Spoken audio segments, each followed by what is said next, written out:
I believe that any change that we are going to make has to come from a position of love. Any Mm. lasting change. It can't come from a position of I have to fix myself.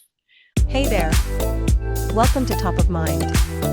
Real talk for today's woman. With Anna and Karen. We're back. And Hey, hey, boy, and look, Karen changed her outfit. I'm just sitting here thinking, wow, people must think it's awfully cold in our places. I'm in a down vest and you're wearing a hat, but it looks like I disappear with this thing on. That's interesting. So we'll take it off. But anyway, Well, so you saw my hat head in the yes, last yes. episode, so I'm going to put my hat back on. So one of the things I was thinking about was on the weekends I speak with sponsees. And this one, that's people in the AA program that we help each other through stuff and work the program and the steps. Anyway, one of the things that she was saying, and it's so true of, what we say alcoholics, but I think true of everybody. She was saying like she was meditating every day and how much better she felt about it and about life, and that she was much more resilient and able to act rather than react to situations. And she said it was going really great for a month, but then she said, I've been crazy the last couple of weeks. And I stopped meditating. And we're laughing because, of course, everything that we do that helps us and makes us feel better and helps us to deal with stuff, after a little while we stop. And it's like, we're joking, alcoholics, that's what we do all the time. But no, I think that's true of the general populace. Would you say that, Mhm. Anna? Yes, 100%. you know so my question is why do we do that? It's kind of like what's good for us and works for us, we Hmm. stop doing.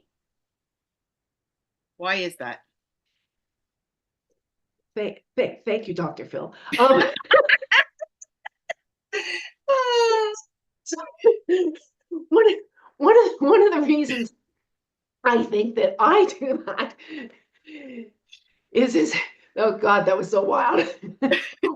One of the reasons I think I do that is because there's this ego part of me, okay, Hmm. that says I don't want to acknowledge that I can't do it myself, or that I'm bent or busted, or this type of stuff, that I need tools or I need medication's a huge thing. Okay, for me, like anybody who's been on antidepressants, and this may not be true for you, but everybody I've ever spoken to, we take them for the 4, the 6, the 8 weeks, all feeling great, 10, 12, 14, and then we stop. Why? Because we're feeling better. Why? Because I don't want them. Because I don't need them. And there's that part of, I don't want to appear weak or that there's something wrong with me. And so now I'm fixed, and Hmm. that's it. But I'm just using medication because I know so many people, including myself, that do that time and time and time again. But it's Hmm. also meditation. It's eating well. It's exercising. All those things. Hmm. Unless you have a clear purpose about it, what I find is when we start something, and if you don't do it long enough that it becomes a part of who you are and your identity, we do it, and then when it starts to have some benefits, we stop doing it. Hmm. And that's the denial around needing stuff like that, of not wanting to require tools. I think it's all a lot of it's ego. Interesting. And see, I think a lot of it's habit.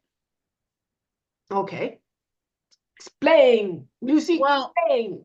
you know that saying that I'll absolutely massacre right now is something like show me your habits and I'll show you your life, Oh, interesting. or I'll show you your future. Because the problem is that we do things now, and we talked about like our brain has a negative bias. Like Right, we know that. Like right. our brain wants to see everything that doesn't work instead of focusing on what does work. It's almost like when I can say to you, Karen, you're amazing. Karen, you're beautiful. Karen, you're so uplifting. Karen, you're a light in this world. I can go on, and then I can say, Karen, you suck. That's what I'll remember. Exactly. That is what you will pick up, snuggle with, and, kiss. And you won't remember all the good things. You'll focus on that one comment, and that is our negative bias. And I believe like it feeds into, almost like our habits because it takes work. Yeah. It's work and it takes time. So it's not that, I remember before they said, oh, it takes like 21 days. You got to do 20 something for 21 days and then it becomes a habit. Um, I don't know if that's true or not. I'm not sure if I buy They've in. actually done more research on that, and it's 63 days now. Okay, it's 63 days. So, Yes. and I Find think, that study. yeah, and I think that's part of it is just kind of, like it's that stick to itness. And we have to learn to stick to things, not just because, for the time frame, but most of it, like the habits, like you talk about, eating well and exercising, that's lifelong. That's not a, hey, January 1st, I'm going to start going to the gym, I'm going to get in shape. That's not, these are lifelong things. And, sometimes, again, we look at the elephant versus how to eat the elephant. So we look at the elephant in the room and say, oh my God, that's so big, I can never do it, instead of just taking little bites and building and stacking and moving. And so I think that's kind of, I don't know that it's as much ego as it is the negative bias, the lack of, what's the word I'm looking for? I don't like to say lack of discipline, although that is a factor. Um, the lack of stick to itness, I just kind of lost my train of thought. But Lack of commitment, I feel like it's almost, again, I'm not sure yeah. we Identity shift. yeah, like that's exactly, like we don't really know. I think, again, sometimes we try too much too soon. And when we try too much too soon, that's trying to looking at the elephant and saying, oh, I got to eat this thing, versus doing the slow and steady. Like we talked about the water. Yeah. Water doesn't change a rock by, a sudden burst and an onset of a bunch of water. Water changes a rock slowly and repetitively. By And one I think drop. that's, One yeah. drop. One And, drop. and I think it's more of an instant gratification than it is that slow and steady. It's like the hare mentality versus the tortoise. Yes. I think there's two different things that we're probably talking about. And one of mine is when we recognize something is weak, trying to let go of something that is helping us because of perceived weakness. So that's where the medication, to me, that to me is very clearly an ego thing. It's a shame thing around having the mental illness, this type of stuff, needing meds, blah, blah, blah. Right. Okay. That's a bit different than what you're talking about, I think, which is about creating that habit and that identity of somebody who's an exerciser or Mm-hmm. who's a walker. Mm-hmm. Instead, coming to it saying, I need to lose weight, so I'm going to go and exercise, but then we are doing something that's good for ourselves and then we drop off. Mm-hmm. And I think that that's where we haven't embraced the identity part of it. Right. And And I've heard that explained even as it relates to smoking. A smoker has to embrace the identity that you don't say I quit smoking, you say I don't smoke. Like it's a different identity yes, of assuming a non, like I'm not a smoker. yes, yes, Um I'm a non-smoker. I'm a non-smoker, yes. Yeah. So So, yeah, so I think that's an important piece mhm, because the identity is also your purpose. mhm, you know so when you say that you need to do it for your lifestyle, it's not just I'm going to go out and exercise for a month. It's like taking it in as as a lifestyle. Well, you mhm, have to know the purpose behind it. And mhm, it might be, for some people, it's the jar of, oh my god, somebody in the family has a debilitating disease and I don't want to get it. So there's a very strong purpose. right. And you're right. I mean, there is a difference between, like, say, the medication and stop taking the medication versus embracing a lifestyle change, or what I'm talking about. They're two separate things, absolutely. Um, but I don't know why, if someone it's the same thing, like a diabetic who needs medication. Do they stop because they feel better? They can, Okay. you know but not generally, because Well, here's the thing. Diabetes is not seen yet as something weak because people, it's only recently been proven that it's reversible and that it's lifestyle. That's been Mhm. in the last 5 years. Before that, it was an uncontrollable disease that we had no control over. Mhm. But do you see what I mean? Like, it's Yes. again, and I kind of look at even like mental health now, like in the United States, although some doctors do, they're not prescribing things like Xanax and like Valium, those types of drugs, because they found that it kind of leads to like an early dementia. Mm. Um, but I kind of look at like depression is different. Like, you know, I have Mhm. somebody who I love who is bipolar, and she needs to be medicated. Yeah. And if Yeah. she's not medicated, it's not a healthy situation for her.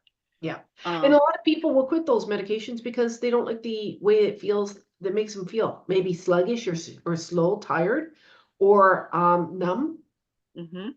And a not lot of people themselves. self-medicate. I mean, I love, Oh, that's true. I'd lost my older sister last year, and my entire adult life, she was an alcoholic, Yeah. but she was also bipolar, and Yeah. she did not take medication. She used alcohol. Yeah. So, yeah. I mean, and I Yeah. mean, we're completely, I know, off the subject, but yeah. Well, I'm sitting here thinking that originally we were going to try and use this to tap into talking about what you're doing in January, but we're so far away from it now. I don't remember what the connection was to how you're doing in January. But we had started this idea of negative bias and habits and Mhm. habit stacking and all that to introduce what you might be bringing out in January. So I think this is a good segue. Please tell me, Anna, what do we got planned for January? Well, actually, what I'm rolling out a couple programs in January. One of them absolutely fundamentally has to do with self-love. And I posted a poem last week, maybe last week or 10 days ago, about, I asked my body what she needed. I saw Does that. she need more grains? Does she need more protein? Um, I believe that any change that we are going to make has to come from a position of love, not any Mm. lasting change. It can't come from a position of, I have to fix myself. I have to fix myself so I can lose weight. I have to fix myself so I look better in the mirror. I have to fix myself so that people will love and admire me. So I believe that everything has to start in the root of love. And we have to embrace self-love, which is very hard for us. Because again, first of all, we have to recognize, and don't let me go off on these tangents, is that we are born in love. We are born in an unconditional love.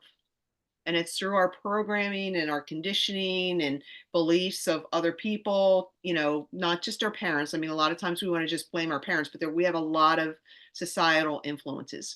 We unlearn that skill. And as women, especially, I mean, it is just so important. It's an important part of who we need. And I keep saying it's about unbecoming, not becoming. It's about the unbecoming. So one of the programs is going to start with the root of that self-love. And how do we unbecome? Love's a muscle. Right. How do we exercise that muscle? Um, so that's one of the programs, but that's going to segue into, again, like, what do our habits look like? So once we kind of learn to embrace love, and again, I'm going to throw Franny under the bus because We love to throw Franny under the we love the bus. show. We do. And she will tell you that it wasn't until she started to approach her healthcare from the position of love that things changed for her last year. And she said, and I give you all the credit in the world because I didn't know what it looked like. Mm. Um, so if anybody has any questions, reach out to Franny Denardo. But again, so to get back to it, then it's about creating this, from a position of love, not self-deprecation, but from a position of love that I get to love myself. So I get to eat this way, and we'll talk about in the new, intermittent fasting, and We'll cover a lot of the stuff that even you were in the workshop with the circadian rhythm. But it's laying the foundation of those daily things that we can do to build upon and not just abandon. Right. So it's learning those daily habits, because again, that's what our life looks like. Our life looks like our daily habits. We build our life based on those things. So it's going to be a pretty extensive program, but that's what it's about. Cool. And how can we find out information about this? Well, I'm not rolling it out yet, so you're going to have to come to me, talk to me. Unfortunately, Hold on, but you're not on social media. well, you can email me, AnnaJennings@verizon.net. You can text me, 302-584-4885 is my cell. And again, if you message, because it doesn't come through my Facebook, it's a separate app, then I can see that there's a message there. So, And we're gonna have we do a place card at the end of the video with her contact information. It'll be on that if you missed saw it. Okay. So, and again, so these are programs that I'll be rolling out probably more toward the end of January, because again, when does nature tell us it's our time to change? Spring, that's right. So the program will come out late January, so we can start laying the foundation. Great. So sounds wonderful. I'm looking forward to all the details. Yeah, and the other thing we're going to do is we're going to learn, again, not a vision board, but we're going to learn how to reflect back on our year, and see what went really well for us and honor what went well. So I have a program, as it relates to, and we will work on a vision board, but it'll be later down the road too. So, great. Yeah. How long's the program? Haven't figured that out yet. That's a really good question. Okay, more to come. So more to come. Looking forward to hearing all about it. So today's episode started with habits to go into habits and rhythms, negative bias, going into why are we like that, to Anna's programs, which will show you how to love yourself, and the habits and how to do things for ourselves that we give a shit about ourselves, so that we take care of ourselves properly. So looking forward to it. Anyway, thank you for joining us. Anything else? I am Karen, your confidence and mindset coach, and I am here with my pal, Anna Jennings, your midlife mentor. Thank you. See you next time.